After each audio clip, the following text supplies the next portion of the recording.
Fatos e versões. O que vai impactar a sua vida agora no Café com Política. E no Café com Política de hoje a gente recebe o Procurador-Geral do Ministério Público de Contas de Minas Gerais, Daniel de Carvalho Guimarães. Procurador, bom dia, seja bem-vindo à Super Notícia FM, ao nosso Café com Política. Bom dia, Rodrigo. Bom dia, Delma. Bom dia aos ouvintes. Obrigado pelo convite para vir aqui à Rádio Super. É um veículo novo na comunicação do Estado, mas já com grande destaque no seu público ouvinte. Muito obrigado. Bom dia, procurador. Prazer é todo nosso. Nós é que agradecemos. Bom, procurador, eu queria começar questionando o senhor sobre o Ministério Público de Contas em si, porque a gente ouve falar muito de Ministério Público, mas nem tanto de Ministério Público de Contas. Então eu queria que o senhor explicasse para aquele nosso ouvinte que ainda não ouviu falar do que se trata o Ministério Público de Contas, o que vem a ser, qual é a atuação de vocês? Perfeito, Rodrigo. Obrigado pela oportunidade para dar essa explicação. O Ministério Público de Contas é uma instituição que atua perante o Tribunal de Contas de Minas Gerais, né? Na verdade, existem Ministérios Públicos de Contas em todo o Brasil, né? Em todos os estados, e inclusive perante o Tribunal de Contas da União. Então, aqui nós somos 7 procuradores concursados numa carreira específica para o Ministério Público de Contas. Somos responsáveis pela fiscalização das contas dos gestores municipais, dos gestores estaduais, né, do Estado de Minas Gerais, e a nossa atuação se dá no tribunal. Fazendo uma comparação, assim, grosso modo, o Ministério Público do Estado, por exemplo, atua perante o Poder Judiciário. Lá ele vai mandar as ações de responsabilidade, etc. Nós vamos mandar as nossas ações para o Tribunal de Contas, né? Então, nós temos todas as competências que o Ministério Público do Estado tem, mas exercemos perante o Tribunal de Contas. De forma geral, é isso. Procurador, e essa fiscalização, ela precisa ser provocada? Tipo, precisa chegar uma denúncia no Ministério Público de Contas ou esse trabalho, ele é constante?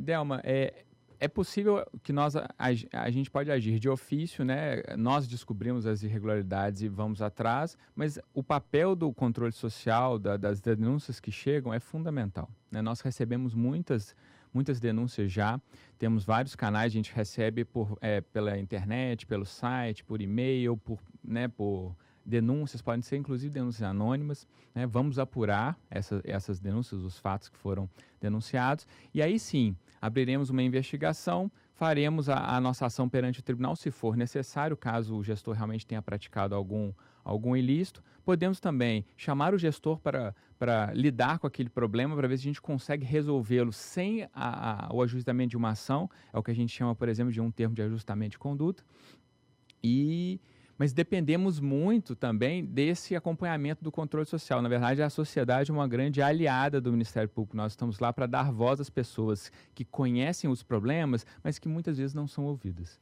Pois é, e aí, procurador, a gente entra num terreno que é muito interessante para que o nosso ouvinte possa entender e, quem sabe, até participar mais dessa dinâmica. Quando a gente fala em Tribunal de Contas do Estado, a gente está falando na instância que julga as contas dos prefeitos, dos governadores, né, que considera e que trabalha em cima das contas desses todos agentes públicos. Pois bem, procurador, o cidadão que desconfiar, por exemplo, que tem ali uma obra superfaturada no município dele, que o prefeito anterior, ele cometeu um ato ilícito, ele pode procurar o Ministério Público de Contas, é nesse sentido que ele vai atuar, ou seja, o cidadão que perceber algo errado ali na administração, ele tem que cumprir esse papel de cidadão propriamente dito? Sim, Rodrigo. Essa é uma saída para o cidadão que toma conhecimento desses fatos, mas não tem a quem recorrer, né? Nesses casos de obras superfaturadas ou de obras que estão paralisadas, hospitais sem servidores, unidades de saúde sem atendimento, isso tudo pode ser levado ao Ministério Público de Contas, porque são ações que o Tribunal de Contas pode atuar para que o gestor cumpra o seu dever de bem servir a população, de bem servir com os serviços públicos, mas também de bem gastar os recursos públicos. Então, na verdade, nós do Ministério Público temos esse contato muito estreito inclusive, não é só o cidadão de forma geral, né, Rodrigo? A gente recebe informações de vereadores, prefeitos, relativos a fatos, por exemplo, da gestão anterior, secretários de municípios, servidores estaduais, servidores municipais e cidadãos também. A sociedade civil organizada em em entidades não governamentais também tem uma atuação muito forte em Minas Gerais. A gente não sabe, mas há muitas entidades cujo objeto é exatamente auxiliar nesse controle. Então, como nós somos 7 procuradores que trabalhamos aqui na capital, mas temos uma atribuição pelo estado inteiro, não conseguimos ter acesso a todas as informações. Então, quando a gente conta com o apoio de todo mundo que está lá na ponta, que conhece o problema, fica tudo mais fácil. E a gente pode, sim, prestar um serviço adequado à população e fazer também com que o gestor regule os seus serviços à população local, que, na verdade, a gente mora no município, né, Rodrigo, né, Delma? A gente não mora... na verdade, a identificação territorial do cidadão é com o município, não é só o Estado e a União. Então, essa gestão municipal é muito importante porque ela é responsável pela maior parte dos serviços públicos mais próximos da população. A gente está falando aqui de transporte público, falando de resíduos sólidos, falando de saúde, educação, e tudo isso o município tem gerência. Procurador, e desses municípios, o senhor disse, não tem como cobrir tudo, né? Claro. Até porque são 7 procuradores, mas dos municípios que os senhores já receberam informações, o que é que fica muito nítido, assim? É que o problema está realmente em alguns gestores eu falo de uma forma geral, prefeitos, secretários, que agem de má fé, ou realmente, às vezes, é até uma desorganização nas contas públicas? O que é que os senhores percebem mais? Perfeito, Delma. Nós temos um pouco de cada coisa, né? A maior parte dos casos é uma falta de organização, de gestão dos negócios do município, né?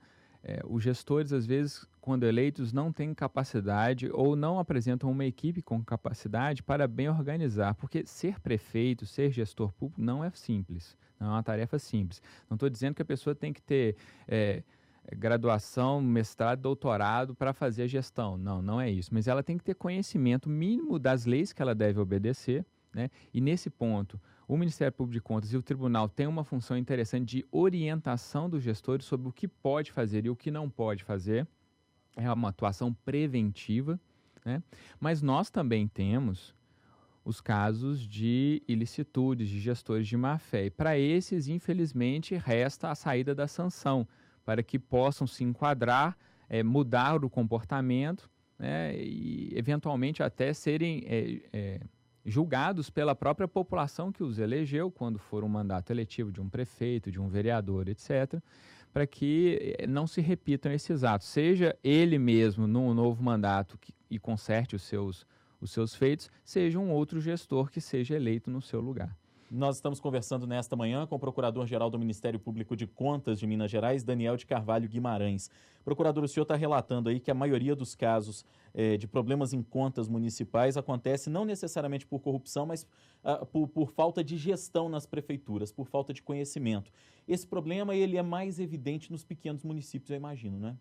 Sim, Rodrigo, sem dúvida. Considerando que Minas Gerais é um estado com 853 municípios e a grande parte dos municípios tem menos de 50 mil habitantes, 20 mil habitantes, dá para entender qual a dificuldade que esses gestores encontram na administração, porque há problemas comuns com municípios pequenos e municípios grandes, porque eles precisam prestar os mesmos serviços públicos à população, obedecem às mesmas leis. Claro que numa proporção menor do que num grande município, por exemplo, como Contagem, como Betim, como Belo Horizonte, né, que são os grandes do estado.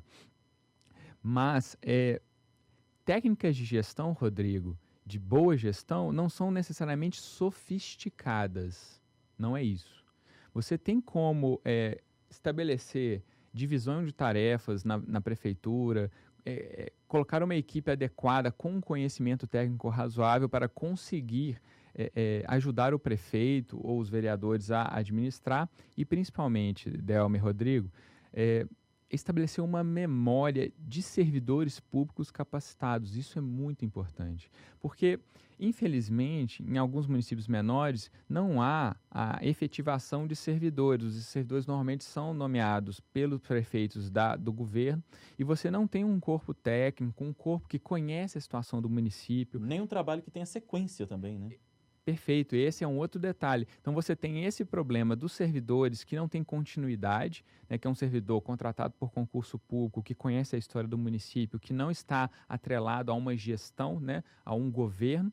E você também tem a dificuldade de estabelecer projetos de longo prazo, até de médio prazo, vamos dizer assim, que vão além do mandato e que possam ser controlados, monitorados, cujos resultados vão ser controlados no futuro. O que há são planos de governo para a reeleição dos candidatos de maneira geral. Há exceções, obviamente, há outros casos bem-sucedidos, mas é o que a gente observa e não só a nível municipal, infelizmente, né? A gente vê isso nos estados e na própria União. Falando de Estado agora, procurador, já que o senhor lembrou bem, tocou no assunto, eu gostaria de saber como é que o Ministério Público de Contas está acompanhando essa questão das contas do governo do Estado. A gente vê o governo parcelando o salário dos servidores, alguns muito satisfeitos. O governo aponta essa crise econômica que o país vive em relação a isso, mas já gerou algumas insatisfações, tentativas de denúncia de que esses recursos não estariam sendo bem administrados e por isso estava chegando ao parcelamento dos servidores. Eu gostaria de saber se o Ministério Público de Contas está acompanhando isso em relação às contas do governo do Estado de Minas. Até para complementar, Delma, a sua pergunta, me parece que o Ministério Público de Contas já até andou dando uma bomba aí nas contas do governo Pimentel, né? Sim, sim. Obrigado pela pergunta, Delma, Rodrigo. O Estado realmente está numa situação de dificuldade financeira e orçamentária. O Ministério Público de Contas teve a oportunidade de se debruçar sobre as contas dos primeiros 2 anos, né, do mandato do atual governador Fernando da Mata Pimentel e encontrou alguns problemas. Tanto que os pareceres que foram emitidos ao Tribunal de Contas, deixa eu só explicar como é que funciona rapidamente. No controle das contas de governo, que é um grande processo de análise macro das contas, né, você não vai nos atos pontuais, você faz um controle da gestão de forma geral, né? O Tribunal de Contas emite um parecer prévio, que depois vai ser levado à Assembleia Legislativa, que é a titular do julgamento das contas do governador, como as câmaras são dos prefeitos, né? Então, nesse processo que culmina no parecer prévio, o Ministério Público tem atuação, ele emite um parecer, ele é fiscal da lei nesse caso. E nesses 2 anos, nesses 2 exercícios que nós analisamos, encontramos pelo menos 2 irregularidades graves no governo de Minas, que foi o não cumprimento dos mínimos constitucionais, né, que a Constituição exige de 12% para a saúde e 25% para a educação, despesas efetivas, né? São 2 valores que a Constituição elevou a um patamar que exige do gestor um percentual do orçamento para ser aplicado, né? Um percentual da receita do Estado para ser aplicado. Então, nesses casos, a gente detectou o problema e opinamos pela rejeição das contas. O Tribunal de Contas, fazendo uma ponderação com o contexto de crise atual, reconheceu o problema, ele entendeu que havia um problema, mas ele permitiu que o governo tivesse um prazo maior em outros exercícios para compensar esse subfinanciamento da educação e da saúde, vamos dizer assim. Então, ele postergou no tempo a possibilidade do Estado compensar no futuro esses valores que foram investidos a menor. E deu um prazo para isso? Sim, sim. O prazo foi dado até 2018, né, para que essas despesas fossem regularizadas, né? Em relação aos salários dos servidores, recentemente o Tribunal de Contas criou um grupo de trabalho para investigar a evolução da receita do Estado, né? Porque o contexto de crise gera o quê? Gera uma redução da arrecadação do Estado, porque como há uma redução da economia, uma recessão econômica, o dinheiro do Estado só vem de um lugar, Delma, vem do bolso do contribuinte. É só daí que vem, né? Então, o Estado sobrevive com esse... Não estou dizendo que isso é uma coisa ruim. Vamos dizer, a tributação, de forma geral, é um dever de cada um dos cidadãos para se comprometer com o bem comum que é gerido pelo Estado. Então, é em prol desse bem comum. Só que esses valores eles têm que ser arrecadados e têm que ser bem geridos.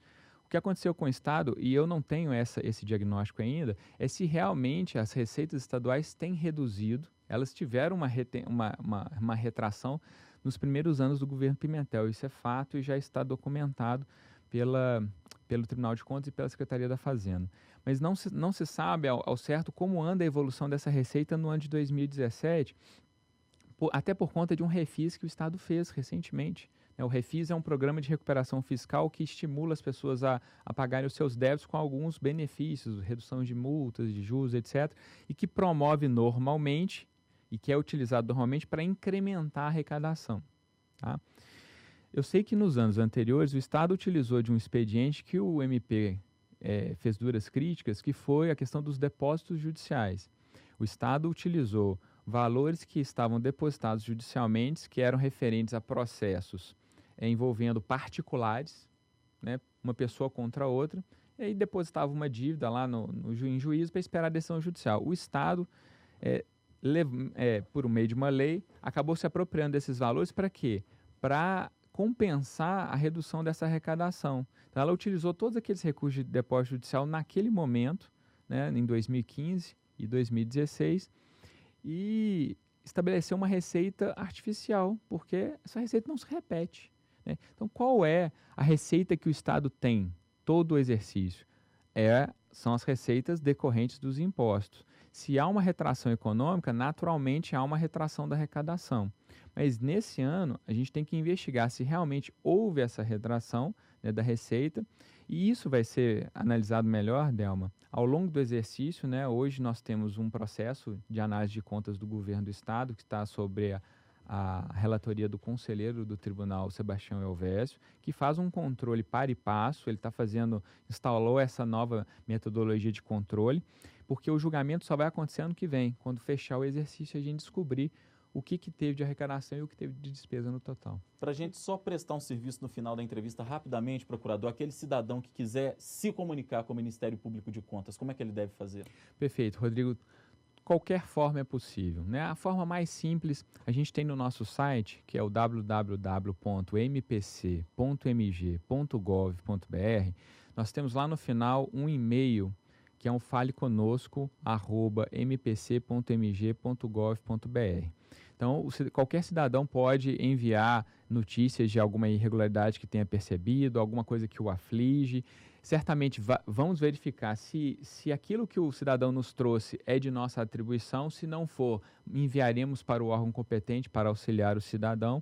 Mas, sem dúvida, se for, verificaremos os fatos.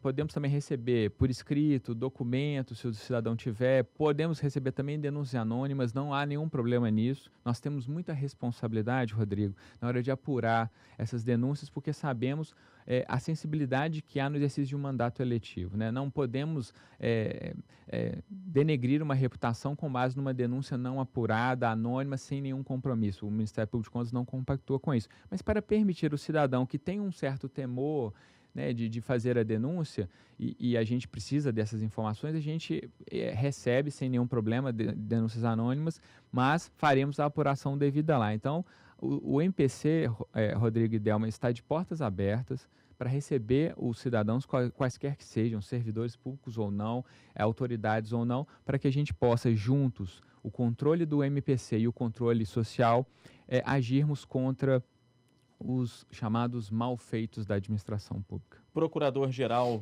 do Ministério Público de Contas de Minas Gerais, Daniel de Carvalho Guimarães, obrigado pela entrevista, bom dia para o senhor. Rodrigo, Delma, muito obrigado aos ouvintes, foi um grande prazer ter participado aqui na Rádio Super.